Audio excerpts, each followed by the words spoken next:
November of 1823, Joseph's oldest brother dies. What's his name? Okay, Alvin. Good. So Alvin will die. And you'd say for Alvin, he's a young man.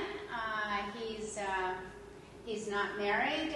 Joseph will describe him as the most handsomest man he's seen next to Seth. Seth, for years, I held out for Alvin. I hope I didn't settle, but okay, so here's Alvin. And you'd say for the family, it's interesting, the family never forgot him.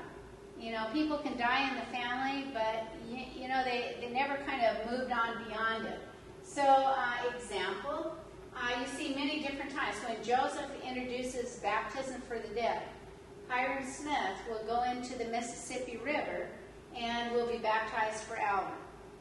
When Father Smith, 1840, Father Smith is close to his death.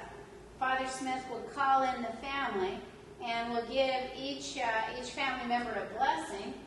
And then after he's blessed them all, his last words will be, "I see Alvin."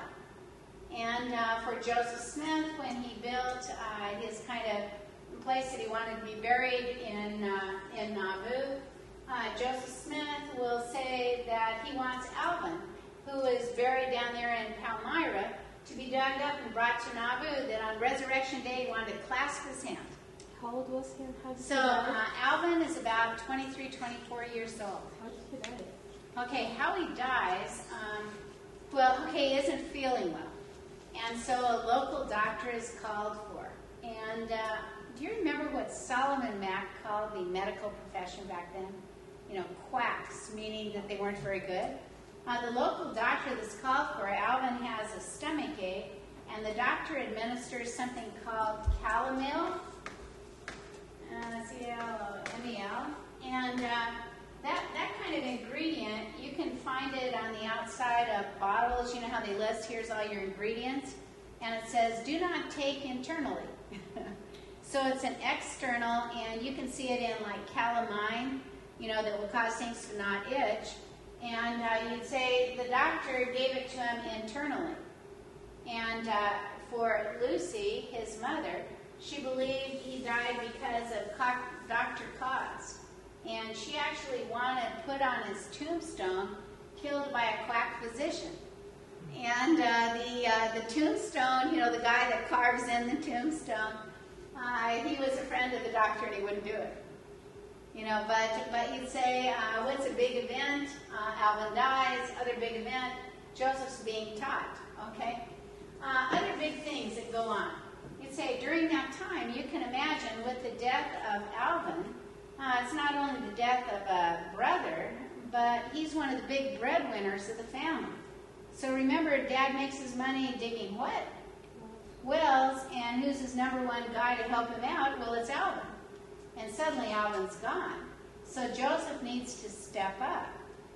Joseph begins to now be a digger of wells. What's an event as he digs wells? And the answer is, one day while digging a well, he then said, as he gets down about 14 feet down into the well, he said, I found my seer stone. Okay, now notice, is the seer stone the same as a Urim Thummim? No. Okay, the two different.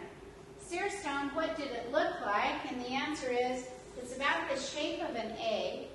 It's a chocolate color, kind of brown, and it has a white stripe running around the middle. Joseph Smith carried the seer stone with him all the day, rest of his life.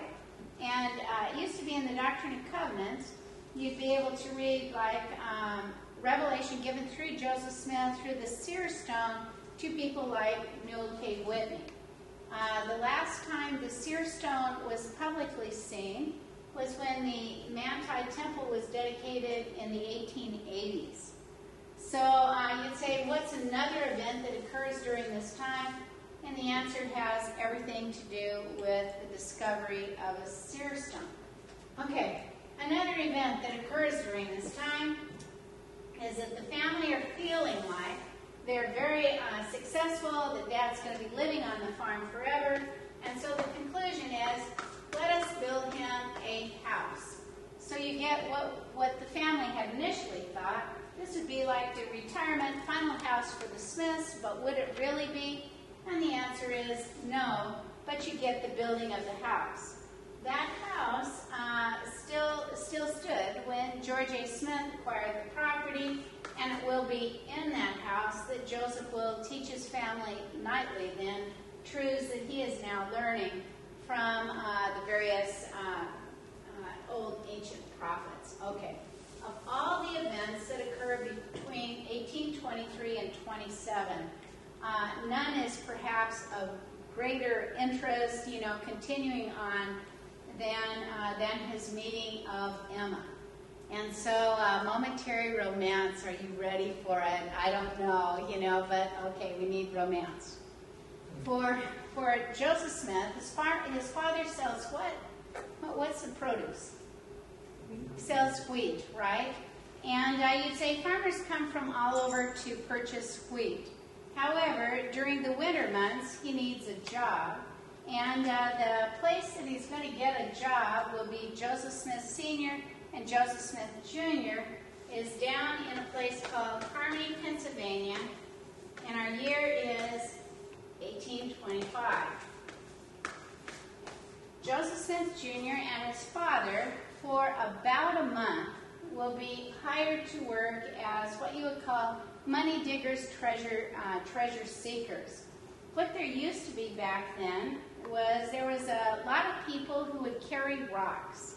And I don't know if you've ever heard of a pet rock, but they claimed that they could look into a rock and see treasure. And there was much talk that there was a old buried silver mine in Harmony, Pennsylvania, and Joseph and his father had been hired to go down to Harmony, Pennsylvania to be able to be among those who would dig for this buried treasure. While they were down there, Joseph will move in and live with a man named Isaac Hale. As he lives with Isaac Hale, when he moves into the Isaac Hale home, he meets then the daughter of Isaac Hale named what? Emma. Good. Emma, at the time, she's born in 1804. When was Joseph born? Okay, 1805. So she's, let's see. She's about not quite a year and a half older than Joseph. She attends the Methodist church. She sings in the choir. She's a school teacher. She's reported to be about 5 feet 9 and large bone. Now, lest some of you go, that doesn't sound very complimentary. At the time, it was viewed, if you had larger bones, you could survive childbirth, therefore you could live, on the frontier. Okay, Joseph now lives with this Isaac Hale for a very short time, but at the end, will go to Father Hale and ask for the hand of Emma. Father Hale says no, and his conclusion is he wants Emma to have the opportunity of marrying someone who is not a treasure digger and not a looker in stones. As a result, Isaac Hale, he makes his money by being a hunter by trade. And so every time Isaac Hale goes hunting, Joseph then goes courting. And the result will be is that Joseph will ask Emma's brothers to intercede in his behalf. In other words, help me out here. And the result is no success. In the meanwhile, the conclusion is, in January of 1827, Joseph and Emma will elope.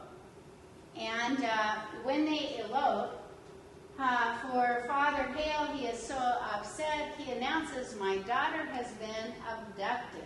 What does that mean? She's been kidnapped. And you go, wow, she's well into her 20s. She can make her own choice.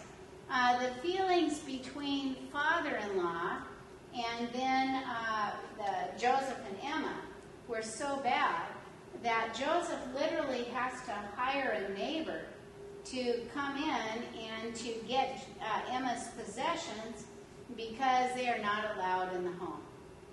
Okay, so how would you like your father-in-law to be a hunter by trade? Okay, probably not much. Well, okay, we're going to kind of end with that. Let's see what we've learned, and I'm going to have you tell me. Okay, we're going backward. Palmyra, New York. Okay, Palmyra, New York. The family's there in 1816. Okay, Joseph Smith Sr. supports himself by being a what? John, help me out in the back. What's he doing? Joseph Smith Sr., he digs wells. Okay, what else does he do? Okay, farmer. Good, he's a wheat farmer. Okay, and the object of the family is, let's get Dad a farm, right?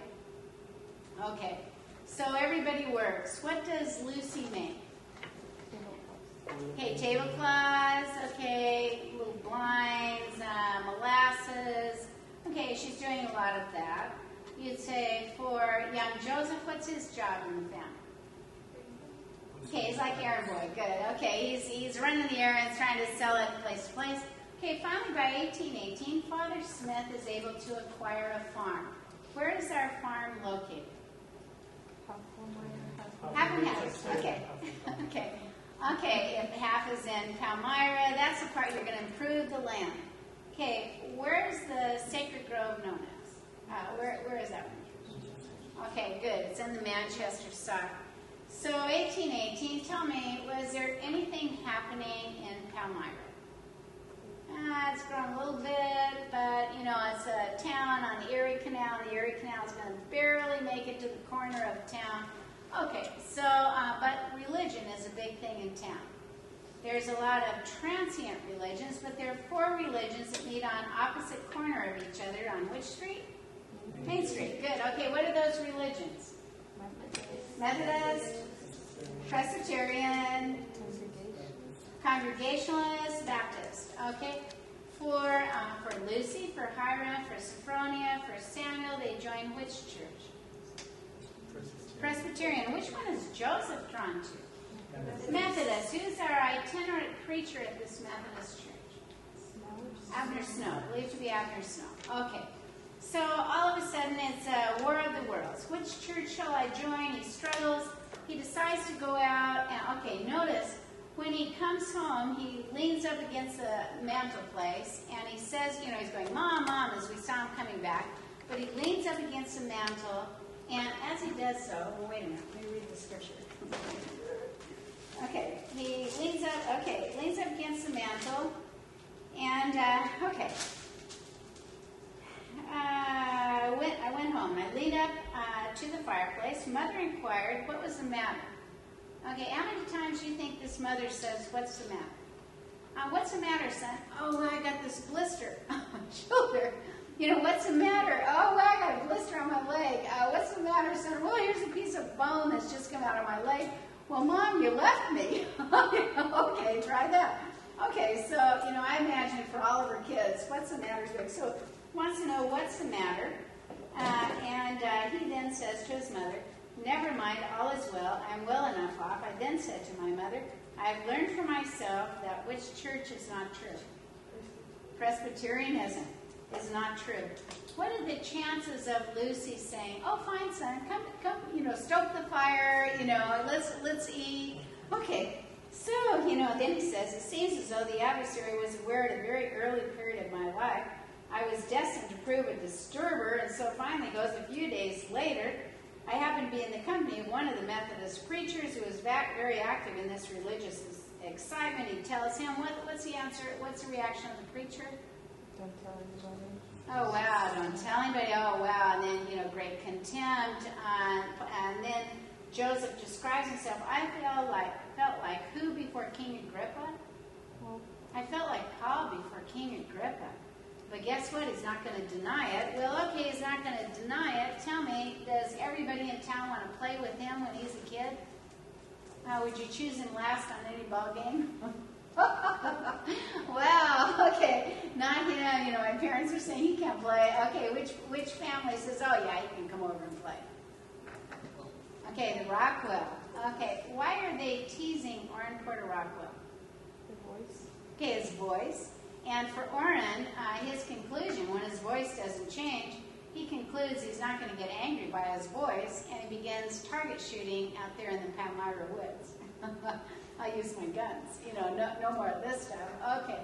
So we get Joseph follies of youth. Joseph now prays to the Lord to know, are my sins forgiven me? Tell me, is he out in the woods? Okay, where is he? He's up there in the loft. Do you think he has the loft all by himself? Okay, can you say, oh yes, son, you're up there. All the rest of us are crowded here. No, he's probably up there with his brothers. So in other words, if he were to hear footsteps again, or suddenly he's attacked, and he's going, maybe I'm not as pure as I was when I was 14. He's got his big brothers who's been digging wells to help him out. Okay, he now prays, and suddenly he sees Angel Moroni. What's he wearing? Okay, white. Do you remember Joseph Smith Sr. and his visions? Okay, Angel Moroni tells him his name will be known for what? Good and evil. And then he tells him why. What's the why part? Okay, there's the plates. Okay, there's Urim and Thummim. Okay, and there's the hill, right? Okay, so Joseph, the next day, the angel says, go and tell your who? Father. He tells Dad. Suddenly he's there up at the hill. How come he can't get the plates in 1823? Okay, he's not ready. And notice, we can name many different times. Angel Moroni appears to him. But as Angel Moroni appears to him, what's on those odd times, what's the message? You need to keep the what? Commandments. In other words, it's a process. And so, wow, okay, I'm trying. I got all this persecution going on. Okay, so then we look from 23 to 27. What are some of the events that go on between 23 and 27? Okay, name one. Okay, his brother dies. Which brother dies? Alvin. He was killed by a what? Quack physician. Watch out next time you go to the doctors. Okay, what else happens from 23 to 27? Okay, he finds the seer stone. And the seer stone, what does it look like? Okay, white stripe around. In fact, they have a lot of that kind of look in Provo. You can see them as you hike the hills. Okay, so, okay, he has a seer stone. His brother dies. What else happens between 23 and 27? They built a house. Okay, they build a house, so they got the retirement home. And you'd say he then finds... Okay, how does the father-in-law feel about that find? Not good, So let us say that you ever have in-law problems. Would Joseph understand? Okay. So say that, suddenly you go, wow, my father-in-law drives me nuts. You'd be able to go, well, would Joseph understand? Pretty much. Will every